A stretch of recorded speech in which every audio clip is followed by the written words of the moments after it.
Di antara kesalahan di dalam salat adalah tasbih, istighfar secara bersama-sama, berjamaah, kecuali untuk tujuan pendidikan. Jadi zikir berjamaah sesudah salat dengan suara jahar bersama-sama itu tidak ada tuntunannya, kecuali untuk tujuan pendidikan, pembiasaan, itu monggo. Saya di SDIT ketika mengajarkan kepada anak-anak, ya dijaharkan. Untuk apa? Supaya bisa dikontrol mana anak yang zikir dan mana yang tidak. Itu semester awal. Nanti kalau sudah masuk semester pertengahan, itu sudah yang dijaharkan yang awal-awal saja. Yang tengah-tengah akhir tidak perlu dijaharkan. Ustadznya cukup bilang subhanallah, yang lain subhanallah, subhanallah, lirih. Tapi untuk awal-awal keras semua. Subhanallah, subhanallah, subhanallah, subhanallah. Untuk apa? Pendidikan. Supaya anak-anak kita, anak-anak SD, anak-anak TK terbiasa berzikir. Begitu nanti sudah terbiasa begitu, bilang sama anak-anak, zikirnya jangan keras-keras. Tapi masih berjamaah, masih dikomando. Ustadznya bilang subhanallah, muridnya subhanallah, subhanallah, lirih. Alhamdulillah, murid-muridnya lirih. Untuk apa? Tadi pendidikan. Tetapi jika bukan untuk tujuan pendidikan, maka tidak ada sunnah untuk tasbih atau istighfar secara berjamaah sesudah sholat. Tidak ada, tidak diperlukan untuk tasbih, istighfar, tahmid berjamaah jahar sesudah sholat. Jadi itu hanya diperlukan untuk tujuan pendidikan, bukan yang lainnya. Kalau untuk zikir maka sendiri. Karena perintahnya adalah tadarru'aw wa khifatal dunal jahri. Baik, perintahnya adalah dunal jahri, tidak dengan keras. Tidak dengan keras. Bersuara tapi tidak keras. Jadi zikir itu perintahnya bersuara tapi tidak keras. Jadi kalau zikir tidak disuarakan juga keliru. Karena perintah zikir itu bersuara. Mulutnya bersuara, bukan membisu. Jadi zikir itu bukan membisu. Sama juga sholat itu bukan membisu, tapi bersuara. Hanya saja suaranya tidak keras. Baik.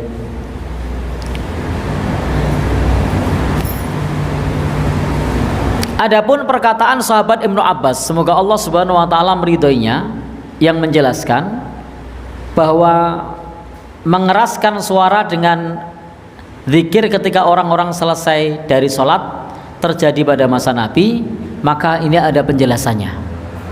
Jadi sahabat Ibnu Abbas pernah menyebutkan bahwa mengeraskan suara dengan zikir pada saat selesai sholat itu terjadi pada masa Nabi.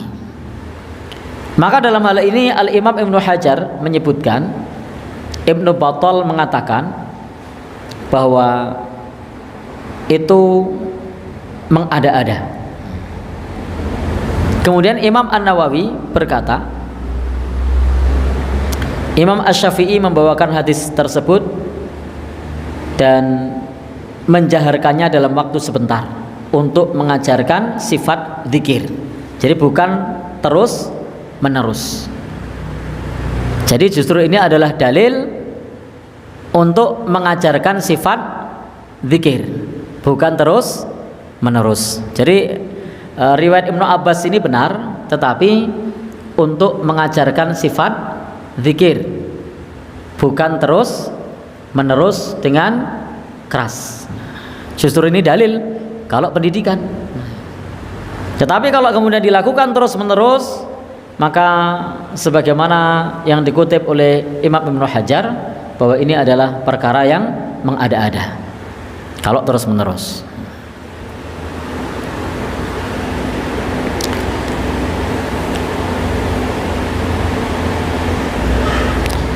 Maka kemudian disebutkan bahwasanya imam dan makmum dalam berzikir itu dengan suara lembut, kecuali dibutuhkan untuk tujuan pendidikan. Jadi kalau tujuannya pendidikan tidak masalah. Ya, saya akan menyampaikan dari apa yang saya baca, saya ketahui. Masalah zikir ya jelaskan, ada zikir yang dilantangkan suara adzan. Tidak boleh semua orang zikirnya semacam itu. Zikir bersama-sama tidak ada larangan, sebab perintah zikir adalah tidak ada ketentuan. Selagi Allah tidak membatasi, jangan sampai Anda buat batasan. Membaca sholawat, kita diperintahkan innallaha wa malaikatahu yusholluna ala nabi. Malaikat dan Allah bersalawat. Ya ayyuhalladzina amanu, wahai orang yang beriman, shollu alaihi wasallim, sholawatlah engkau. Apakah di sini ada aturan khusus? Kamu harus sendiri-sendiri? Ada tidak? Enggak ada perintah sendiri-sendiri. Juga enggak ada perintah untuk rame-rame. Artinya kapan terjadi zikir boleh. Mari kita semua nyebut nama Allah. Allah, Subhanallah, La ilaha illallah, Inna lillahi wa inna ilaihi raji'un. Bid'ah kan rame-rame, sama-sama. Yang menjadi sebab kita itu mudah menyalahkan orang, kadang kita itu tidak sadar karena kita menuruti hawa nafsu.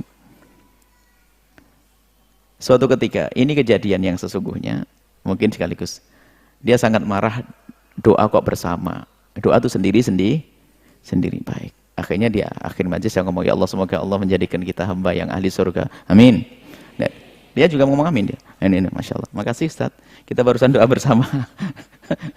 Jadi sebetulnya nggak ada masalah yang demikian itu. Anda kalau dipermasalahkan, Anda jangan menganggap itu sebuah masalah. Memang dalam setiap kehidupan ada orang yang semacam itu. Tapi Anda kan punya rambu-rambu, punya ilmu. Zikir boleh dibaca bersama. Khususnya orang-orang awam itu kalau zikirnya nggak bareng-bareng, lupa urutannya yang mana. Kadang nggak hafal. Zikir habis sholat nggak ingat, habis sholat langsung bubar. Jadi kalau Anda orang menjelaskan Riyadhus Shalihin, kemudian dia melarang zikir bersama, nggak tahu diambil syarah dari mana. Di Riyadhus Shalihin ini menyebutkan tentang kita dihimbau untuk berzikir, baik sendiri, berduaan, bertiga, atau rame. Gantian juga boleh. Jadi nggak ada, yang penting kita banyak berzikir. Kemudian ya kalau rame-ramenya tanpa disengaja, ya memang ada larangan harus rame-rame tidak disengaja, nggak ada, sengaja tidak sengaja. Jadi Anda jangan membatasi begitu. Zikir ya zikir. Mengangkat suara ya penting jangan lantang bikin orang pusing kaget, wajar. La ilaha illallah, subhanallah. Jadi itu sebetulnya lagi-lagi tadi hawa nafsu. Kalau sudah kita kadang-kadang begini, kalau sudah tidak senang dengan kelompok itu apa saja dikan salah. Dibahas urusan zikir, zikir bersama jadi bid'ah. Mengeluarkan suara dalam zikir bid'ah. Wong Nabi pernah melihat orang berzikir, dengar orang berzikir kok. Mengucapkan zikir Nabi mendengar, Nabi tidak melarang kok. Ini seperti itu. Jadi kalau Anda bertemu dengan yang demikian itu, ya doain semoga Allah memberikan hidayah agar orang itu bisa menjaga lisannya, tidak mudah menyalahkan orang lain. Kalau Anda berzikir sendiri, hebat. Lalu Anda mengajak anak-anak berzikir juga hebat. Anda habis sholat zikir diam sendiri, alhamdulillah mau zikir. Enggak zikir pun enggak apa-apa, sunnah, yang penting sholat. Lalu tiba-tiba Anda mengajak zikir karena banyak orang awam yang hafal, bagus. Anda suarakan zikir boleh. Sholat bareng-bareng ya, kalau enggak bareng-bareng malas, oke. Yang membuat batasan itu siapa? Kok Anda ini tiba-tiba membuat batasan? Harus sendiri-sendiri, harus lirih. Mana harus sendiri, harus lirih? Datangkan satu riwayat, satu saja. Dunal jahri itu adalah jaharnya kayak apa? Dunal jahri jangan keras-keras amat. Tapi ada kan yang keras-keras amat. Berarti dunal jahri adalah adab di suatu keadaan. Jadi kan sudah kita kasih contoh, ada zikir hari raya, kita kumandangkan Allah kata tertaj mina. Waktu Sayyidina Umar berzikir, mengucapkan takbir, mina bergema. Kalau bergema kira-kira bareng atau rame ruwet? Rame, Allahu Akbar, Allahu Akbar, Allahu Akbar. Kalau coba nggak bareng, nggak bisa, namanya heboh, ribut. Kalau bergema itu adalah ada suara Allahu Akbar, La ilaha illallah, Allahu Akbar, sama. Mina bergema, bukan mina Hiruk pikuk enggak, mina bergema. Dan itu sudah biasa. Tolong wahai saudaraku, ayo kita pandang sesuatu adalah dengan ketulusan, kejujuran, bukan dengan hawa nafsu karena kita benci dengan kelompok lain. Saya kalau ada orang tidak berzikir gak apa-apa kok. Yang penting mau sholat zamannya zaman sholat saja. Kalau zikirnya kita sebagian masuk zikirnya lirih, ya enggak apa-apa, zikir lirih pas biasa. Makanya kalau kita masuk masjid kita selalu minta kepada imam di situ. Saya tidak mau jadi imam. Kalau terpaksa jadi imam langsung saya serahkan. Zikir tidak zikir suka-suka. Tapi kalau itu komunitas yang saya kenal, saya ajak berzikir. Kenapa? Ada orang yang rajin zikir, ada orang yang malas zikir. Kalau yang rajin zikir, biarpun saya tidak zikir, dia akan berzikir. Yang malas zikir sayang, dia nongkrong ngobrol nanti ngomongin di masjid akhirnya jual berapa hargamu habis. Jualan akhirnya di masjid. Jadi seperti itu wahai penanya, jangan mungkin di kiri kananmu ada orang yang mempermasalahkan masalah ini, orang hebat. Jangan mempermasalahkan orang yang mempermasalahkan. Sebab orang mempermasalahkan memang dia masalah. Jadi Anda tidak usah bingung dengan yang demikian itu. Cukup Anda dengan yang Anda yakini, yang saya jelaskan adalah saya ambil dari para ulama. Bukan saya ngarang-ngarang begitu, saya tidak punya pendapat sendiri. Hanya bahasanya saja saya hadirkan seolah-olah bahasa saya.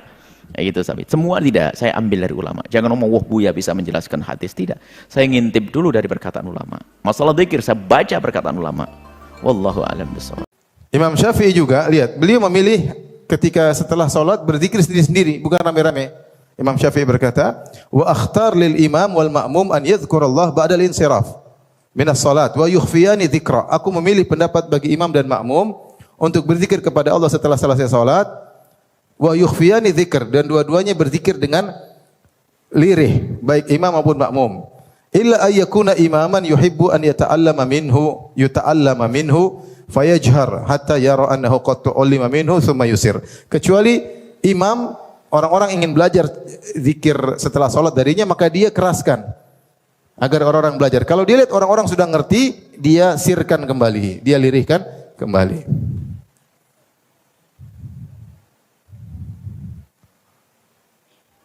Kenapa beliau berpendapat demikian? Karena riwayat.